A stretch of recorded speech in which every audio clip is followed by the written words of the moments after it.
Salut tout le monde, Romy, 2 février, 7 heures du mat. Qu'est-ce que les marchés nous réservent? Ils sont chauds, les marchés sont au plus haut. On regarde ça tout de suite. Are you ready?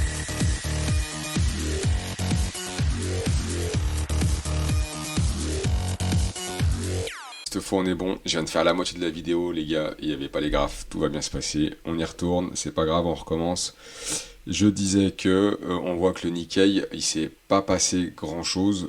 On va aller voir sur le graphe très rapidement. Mais là, on clôture en légère perte, en légère baisse, à moins 0,30%, mais rien de fou. Enfin, il y a pas, voilà, c'est rien de dingue. Ça fait quelques points sur le Nikkei parce qu'il fait quand même 36-37 000 points. Mais les Nuashi, pareil. J'ai encore une fois rien contre les Nuashi, c'est une expression. Mais 10 Hang Seng, pareil, il tourne autour du pot. Donc il n'y a pas de. Ce que je veux dire par là, c'est qu'il n'y a pas eu de flux vraiment, il n'y a pas de décision, il n'y a pas de flux marqué. En Asie, c'est ça qu'il faut comprendre quand on regarde ce truc-là. Rien de plus. Si, je vais y arriver les gars, ça va bien se passer. Je voulais regarder Vidzef parce qu'on s'est rendu compte que bon bah en général c'est pas non plus la folie, c'est foutu news, faut l'avoir dans le coin de la tête, faut juste savoir voilà à 14h30 ça peut créer de la volate un petit peu parce que on a les revenus, le prix du travail, les revenus horaires, l'évolution des salaires américains. Voilà, à avoir dans un coin de la tête, vous vous mettez une petite alerte, moi c'est ce que je fais un petit quart d'heure avant, juste pour se rappeler que ok, les marchés US seront fermés, on sera sur les CFD ou sur les futurs, mais rien de ouf après la fin de semaine, vous voyez, pardon, on est vendredi, pardon, là c'est le début de la semaine prochaine. Allez, on passe sur le graphe Bitzef du Nikkei, on traîne pas, je voulais vous faire voir quoi, juste ça, que ça se matérialise comme ça, vous voyez, il a fermé, ça y est, le Nikkei, donc là on est sur le cash, et il a ouvert, on est en 4 heures, voilà ce qui s'est passé. Il a ouvert ici, il nous a fait un plus haut, il a balayé en haut, en bas, et en fait, voilà, il se passe pas grand chose. C'est quand même les marchés sont assez perchés. Qu'est-ce que ça veut dire? Ça veut dire que la tendance haussière, elle reste forte. Et c'est là tout le paradoxe, c'est ce que je vous disais. On est repassé sur le DAX, on est sur le cash. Et ce que je vous racontais, c'est qu'on se rend compte que si on vire tous ces putains de dessins qui nous cassent la tête, et qu'on fait genre, parce qu'il y a des dessins, voilà ce qui se passe en daily, et voilà ce qui se passe en weekly, les gars. On n'apprend rien, juste que la tendance de fond haussière, elle est hyper forte et que pour l'instant, on a une espèce de distribution énorme en weekly là-haut et ils sont en train de balayer, de poncer la tête de tout le monde et ils le font tout le temps. Et la clé, elle est là, de ne pas se retrouver systématiquement à l'envers à péter une durite. Parce que vous voyez, ils nous ont fait un espèce de drapeau là, ils appellent ça un drapeau. Ah oui, mais si je rappuie, ça va tout remettre les dessins, c'est pas grave, laisse tomber. Hop, on avait un espèce de drapeau comme ça là, vous voyez, souvent c'est un drapeau, et ces drapeaux-là, là, en chartisme, on ressort souvent par le haut, en termes de proba en fait. Mais du coup, c'est ce qui s'est passé là. Et il était évident quand on vire tous les graphes, quand on vire tous les dessins, pardon.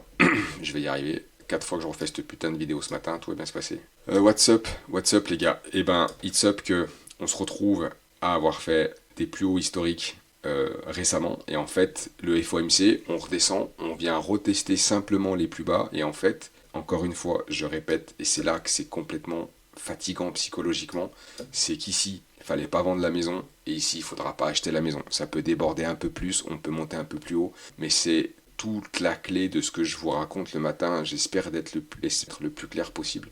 Mais là, factuellement, on a fait les bébés 4 heures hier plates. Moi, j'ai revendu parce que je cherche des ventes. Alors, on y retourne. Un sens, sinon on devient fou. Des zones sur lesquelles on intervient, sinon on devient fou. Et là, ce que je veux vous dire, c'est qu'on est sur cette zone de début d'intervention pour rechercher des ventes. Autant hier, là, fallait pas le vendre ici. On a essayé de revendre dans les descentes parce que ça se fait jamais.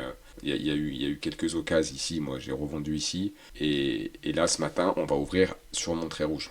Pendant la nuit, là, on le voit pas, mais les plus hauts de la nuit, ils ont été faire pile poil le plus haut historique du cash. Du coup, on se retrouve de nouveau dans cette espèce de ping-pong de folie et il continue à distribuer, on ne sait pas où est-ce que ça va aller. C'est usant. Du coup, qu'est-ce qu'on fait? Oui, j'arrête pas de vous dire que la tendance elle est haussière, elle est super forte, les mecs sont des oufs, on est monté comme des avions. Et là, on a juste le drapeau en fait, hein, ici. Regardez, encore une fois, si on redescend au weekly, on vient de la stratosphère, mais vraiment, pour de bon. Ils veulent pas caler comme ça, les tendances sont fortes, aux US c'est fort, les chiffres sont pas catastrophiques, l'inflation pour l'instant elle est plus ou moins contenue, les mecs ils visent toujours la lune. Toujours sont là, ils sont chauds, ils visent toujours le fait qu'il va y avoir un soft landing, qu'ils vont rebaisser les taux, les marchés sont chauds comme des baraques à frites, on peut rien y faire, c'est comme ça. Mais le paradoxe dans tout ça, ce que j'essaie de vous faire comprendre, c'est que c'est pas parce que ça monte comme une fusée qu'il faut acheter tous les breaks aussi. Parce que pour l'instant, on arrive tellement haut. Alors oui, c'est paradoxal. Oui, je comprends que tout le monde peut me dire, mais oui, regardez, à chaque fois que ça break, ça monte. Chaque fois que ça break, ça monte. C'est vrai. Mais sur des niveaux comme ça, inexorablement, à un moment, ça va breaker puis ça va plus monter. Du coup, pour pas devenir complètement fou dans ces moments-là, puisqu'ils vont balayer au bas, ils font que ça, il faut garder un sens pour pas devenir ouf. Et là, le sens prioritaire que moi je veux garder, il est à la vente. Du coup, dès qu'on revient dans cette tendance haussière, je vous l'accorde, mais dès qu'on arrive en haut de ces tendances-là, on essaie de trouver des points d'entrée sur des setups à la baisse. Et quand on arrive en bas, c'est difficile de le vendre dans un premier temps. Donc la config du jour, qu'est-ce qu'on fait les gars? Qu'est-ce qu'on fait? Eh ben on est en haut, on est sur les plus hauts historiques. Du coup, on a mis un pied dans le marché parce que nos bébés factuellement sont plates. Nos bébés, c'est les bébés H4 qu'on joue qui se sont bien mis à plat. On a fait le bas, on va faire le haut. Elles vont se rouvrir un peu à l'ouverture, ça va nous les pousser comme ça. Donc on s'affole pas. Les bébés horaires sont plates.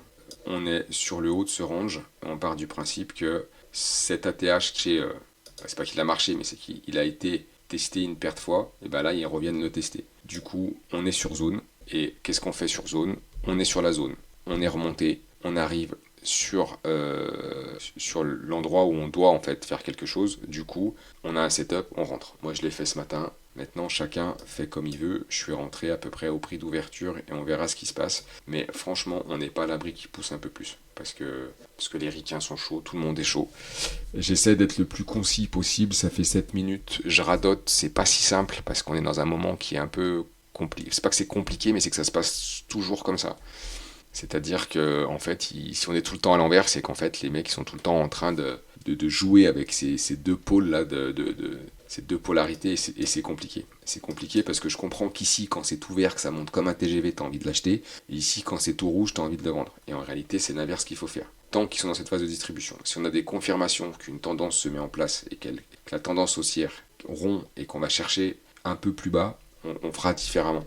Mais ce sera difficile de rentrer là encore une fois, parce que le train sera parti, et c'est pour ça qu'on est sur des points hauts, et on cherche pas à choper le point haut, on est juste conscient que sur ces zones-là, on préfère choper des ventes. J'espère que c'est clair, je vous montre ça rapidos, et les gars, je vous dis à plus tard, bon trade, ciao.